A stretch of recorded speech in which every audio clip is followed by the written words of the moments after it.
మీ మోకాల నొప్పులకు ఎటువంటి సర్జరీ లేకుండా ఎపియాన్ పెయిన్ క్లినిక్ అందిస్తున్న అత్యాధునిక చికిత్స. నమస్కారం, మీరు చూస్తుంది సుమన్ టీవీ. నేను మీ కీర్తి. సుమన్ టీవీ ప్రేక్షకులందరికీ శ్రీ విశ్వవసునామ సంవత్సర ఉగాది శుభాకాంక్షలు. తెలుగువారి సంవత్సరాది ఉగాది. క్రోధి నామ సంవత్సరానికి టాటా బై బై చెప్తూ కొత్త సంవత్సరానికి కొత్త ఆలోచనలతో ముందడుగు వేస్తున్నాం. పోయిన సంవత్సరం ఎన్నో విషయాల్లో ఒక ముందడుగు వేసుంటాం, కొన్నిసార్లు వెనకడుగు కూడా వేసుంటాం. అనుకున్న పనులు అనుకున్న సమయానికి కాకపోయిండొచ్చును.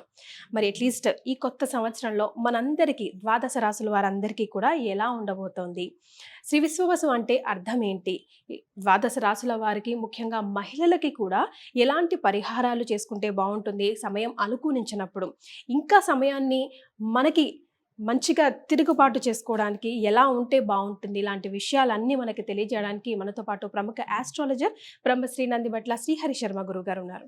నమస్తే గురుగారు. వాగర్థావివ సంపృక్తౌ వాగర్థ ప్రతిపత్తయే జగతః పితరౌ వందే పార్వతీ పరమేశ్వరౌ. సదాశివ సమారంభాం శంకరాచార్య మధ్యమాం అస్మదాచార్య పర్యంతం వందే గురు పరంపరాం. ఆదిత్యాయ చ సోమాయ మంగళాయ బుధాయ చ గురు శుక్ర శనిభ్యశ్చ రాహవే కేతవే నమః. శృంగేరి జగద్గురు పీఠాధిపతులకి, కంచిపీఠాధిపతులకి నమస్కారములు తెలియజేసుకుంటూ కార్యక్రమాన్ని ప్రారంభిద్దాం. అలాగే గురుగారు, శ్రీ విశ్వవసు నామ సంవత్సరం అంటున్నాం కదా, అంటే అర్థం ఏంటో? విశ్వావసు. విశ్వావసు అనగా విశ్వాసము కలిగినటువంటిది, నమ్మదగినటువంటిది అనేటువంటి అర్థంగా చెప్పవచ్చు. అంతేకాకుండా విశ్వావసు అనేటువంటిది గంధర్వ రాజులలో ఒక రాజు.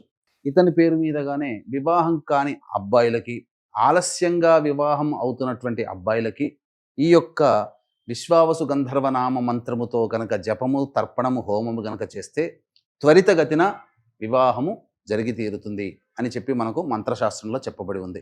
ద్వాదశ రాశుల్లో భాగంగా మరి కర్కాటక రాశి వారికి శ్రీ విశ్వవసునామ సంవత్సరంలో ఎలా ఉంటుందో గురుగారు తెలియజేస్తారా?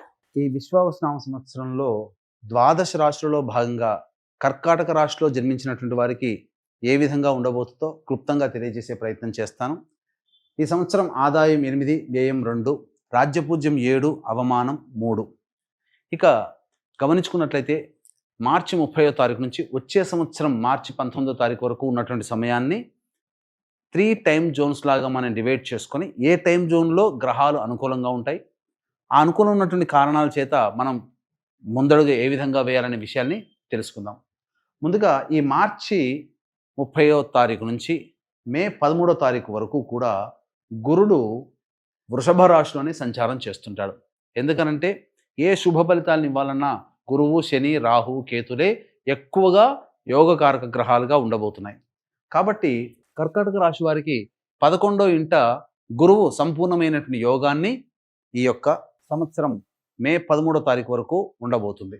ఇది ప్రధానంగా అనుకూలంగా ఉండేటువంటి సమయంగా చెప్పవచ్చు. ఇక శని భగవానుల వారిని కనుక చూసుకున్నట్లయితే మార్చి 29వ తారీఖు నుంచి జూలై 12వ తారీఖు వరకు కూడా మీనరాశిలో సంచారం చేస్తుంటాడు. శని కూడా అనుకూలవతుడే.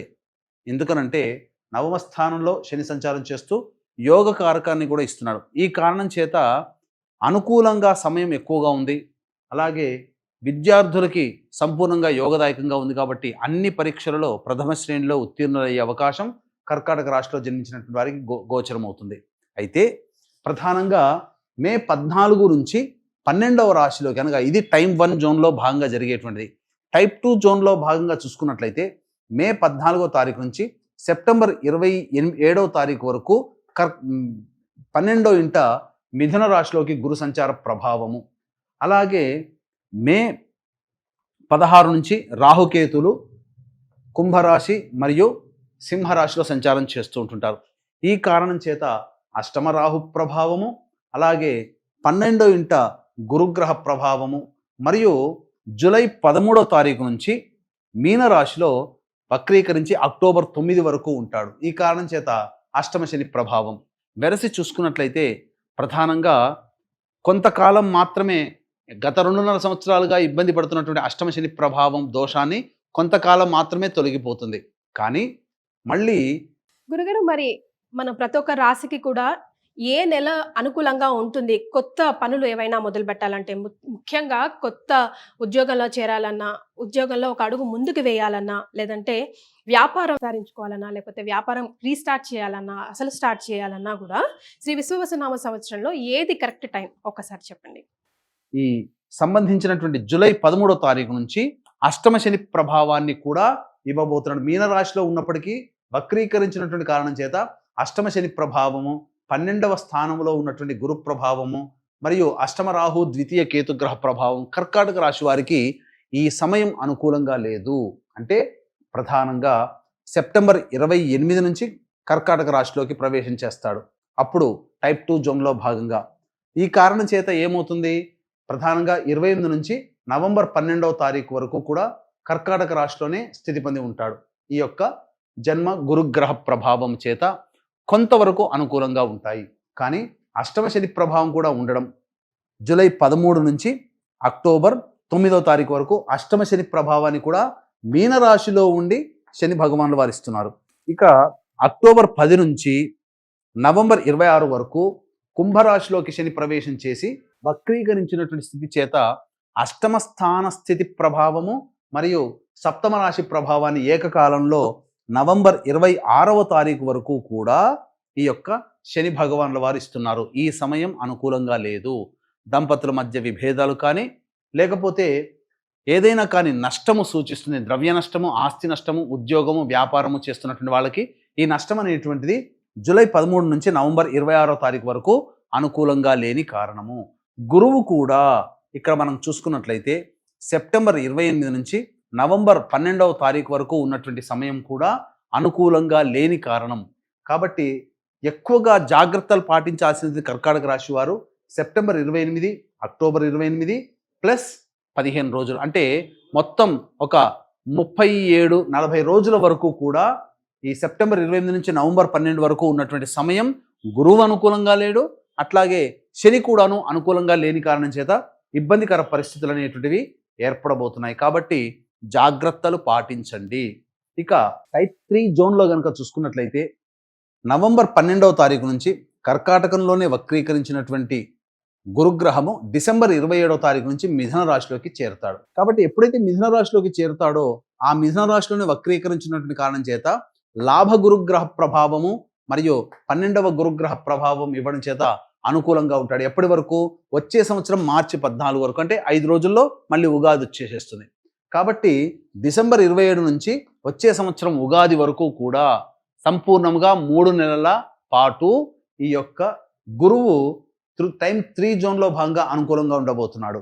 అయితే నవంబర్ 26వ తారీఖు నుంచి జనవరి 9వ తారీఖు వరకు మీన రాశిలోకి కుంభరాశిలోనే సంచారం చేస్తుంటాడు. కాబట్టి ఈ నవంబర్ 26 నుంచి జనవరి 9 వరకు కూడా అష్టమ గురుగ్రహ ప్రభావము చేత ఇబ్బంది పడాల్సినటువంటి పరిస్థితి. కానీ ఈ యొక్క జనవరి 10th నుంచి మీనరాశిలోకి చేరుతుంటాడు. కాబట్టి ఇక్కడ ఏంటి, నవంబర్ 26 నుంచి జనవరి 10 వరకు అనుకూలముగా లేదు అష్టమ శని ప్రభావం. కావున జాగ్రత్తలు పాటించండి కర్కాటక రాశి వారు. ఏది ఏమైనప్పటికీ కూడాను కొంతకాలం శుభము, చాలా కాలం అశుభము ఉన్నటువంటి కారణం చేత ఎక్కువగా కష్ట నష్టములు ఎదుర్కోవాల్సినటువంటి పరిస్థితి. ముఖ్యంగా అష్టమ శని దోషం ఉండదేమో అనే సంతోషం నుంచి మీరు బయటపడాల్సిందే. ఎందుకంటే అష్టమ శని దోష ప్రభావము సంపూర్ణంగా మళ్ళీ శనిగ్రహ మార్పు వక్రగమనము చేత పొందబోతున్నారని చెప్పవచ్చు. అట్లాగే రాహుకేతులు కూడా అనుకూలంగా లేని కారణం చేత ఇబ్బందికర పరిస్థితులు అని చెప్పవచ్చు. కావున ఏతావాత చెప్పొచ్చేది ఏమిటంటే ఈ రాశిలో జన్మించినటువంటి విద్యార్థులకి మాత్రం యోగకాలంగా చెప్పవస్తుంది. అలాగే ప్రభుత్వ రంగంలో పనిచేస్తున్నటువంటి, ప్రైవేట్ రంగంలో పనిచేస్తున్నటువంటి వాళ్ళకి కాస్త ఇబ్బందితో కూడుకున్నటువంటి ప్రమోషన్లు వస్తాయి. అనగా ఇష్టం లేని ప్రదేశాలకు వెళ్లాల్సినటువంటి పరిస్థితి. రాజకీయ రంగంలో ఉన్నటువంటి వాళ్ళకైతే ప్రధానంగా ఏమాత్రం కలిసి రానటువంటి కాలం కాబట్టి జాగ్రత్తలు పాటించండి. అన్ని విధాలుగా ధనాన్ని నష్టపోయే అవకాశం కాబట్టి మీరు ధనాన్ని ఖర్చు పెట్టేటప్పుడు 1-2 సార్లు ఆలోచించి ఖర్చు పెట్టండి. ఇక ఈ కర్కాటక రాశిలో జన్మించినటువంటి కళారంగంలో ఉన్నటువంటి వాళ్ళకైతే అవకాశాలు వస్తాయి, ధనము కూడా సామాన్యంగానే ఉంటుంది. కాకపోతే వచ్చినటువంటి అవకాశాలని అందిపుచ్చుకునే విషయంలో జాగ్రత్తలు పాటించండి. ఇక ఈ సంబంధించినటువంటి వ్యాపార రంగంలో ఉన్నటువంటి వాళ్ళు మాత్రము చాలా కేర్ఫుల్గా ఉండాల్సినటువంటి పరిస్థితిగా చెప్పవచ్చు.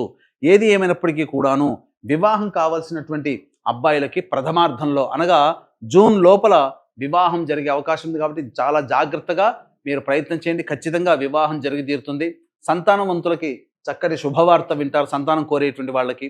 అయితే ముఖ్యంగా గమనించుకున్నట్లయితే ఈ సంబంధించినటువంటి ఏమి చేయాలన్నా మార్చి 30వ తారీఖు నుంచి మే 14వ తారీఖు వరకు ఉన్నటువంటి సమయం చాలా అనుకూలంగా ఉన్నటువంటి సమయం. కాబట్టి ఏదైనా కానీ పని ప్రారంభించాలని అంటే కర్కాటక రాశిలో జన్మించినటువంటి వారు ఈ సంవత్సరం ప్రారంభించే ప్రయత్నం చేయండి. అన్ని విధాలుగా శుభ ఫలితాలు పొందుతారని చెప్పవచ్చు.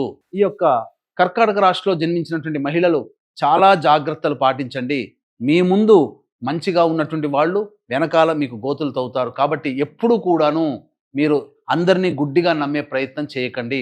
అంతేకాకుండా మీకు గౌరవ మర్యాదలు ఇస్తున్నారని చెప్పి లేనిపోని బాధ్యతలు నెత్తి మీద వేసుకోవడం చాలా ఇబ్బందితో కూడుకున్నట్టు వ్యవహారంగా గుర్తుపెట్టుకోవాలి. కాబట్టి అనవసరమైన విషయాల్లో తలదూర్చకండి. అంతేకాకుండా కుటుంబంలో మీకు బాధ్యతలు పెరుగుతాయి. శారీరక శ్రమ, మానసిక ఒత్తిడి అధికంగా ఉండడం వలన కుటుంబ బాధ్యతల్ని, అటు ఉద్యోగ వ్యాపార బాధ్యతల్ని సరిగ్గా నిర్వహించలేకపోవడం వల్ల కొన్ని అవకాశాల్ని సద్వినియోగపరచుకోలేకపోతారు. కాబట్టి గర్భవతులు చాలా జాగ్రత్తలు పాటించాల్సినటువంటిది. మహిళలకి, వివాహం కాని మహిళలకి వివాహం అయి తీరుతుంది. అన్ని విధాలుగా కుటుంబ సభ్యులతో ప్రేమ ఆప్యాయతలతో మెరిగే ప్రయత్నం చేయండి. కొన్ని చికాకుల సమస్యలు ఈ సంవత్సరం ఎక్కువగానే గోచరమవుతున్నాయి. ముఖ్యంగా మీ ఆరోగ్యం పట్ల శ్రద్ధ వహించాల్సినటువంటి పరిస్థితి. గర్భ సంబంధమైనటువంటి సమస్యలతో ఈ కర్కాటక రాశి వాళ్ళు కొంత ఇబ్బంది పడేటువంటి అవకాశాలు ఎక్కువగా గోచరమవుతున్నాయని చెప్పవచ్చు. సో ప్లస్ ఆర్ మైనస్ కామనే, మరి ఎలాంటి పరిహారాలు పాటించాలంటారు అది కూడా ఒకసారి తెలియజేయండి. ఇక ఈ యొక్క కర్కాటక రాశిలో జన్మించినటువంటి వాళ్ళకి గురువు, శని, రాహు, కేతువు చాలా మటుకు అనుకూలంగా లేని కారణం చేత అవకాశం కుదిరినప్పుడల్లా నవగ్రహ హోమము, నవగ్రహ శాంతి చేసుకోవడం చాలా మేలనేటువంటి విషయాన్ని గమనించుకోవాలి. దైవానుగ్రహం తక్కువగా ఉంది. ఈ కారణం చేత గత సంవత్సరం కంటే ఈ సంవత్సరం మీ యొక్క సంకల్పం నెరవేరాలి. అంతేకాకుండా మీ యొక్క జాతకరీత్యా మీ సమస్యలు ఎదురైనప్పుడు మీరు దగ్గరలోని మీ పండితుల్ని జాతక సంప్రదించినప్పుడు ఆ పండితులు ఏ పరిహారాలు చేసుకోమంటారో అటువంటి పరిహారాలన్నీ కూడా ప్రతి నెల ఒక్కొక్క క్షేత్రంలో మన ఆధ్వర్యంలో జరపబడుతున్నాయి.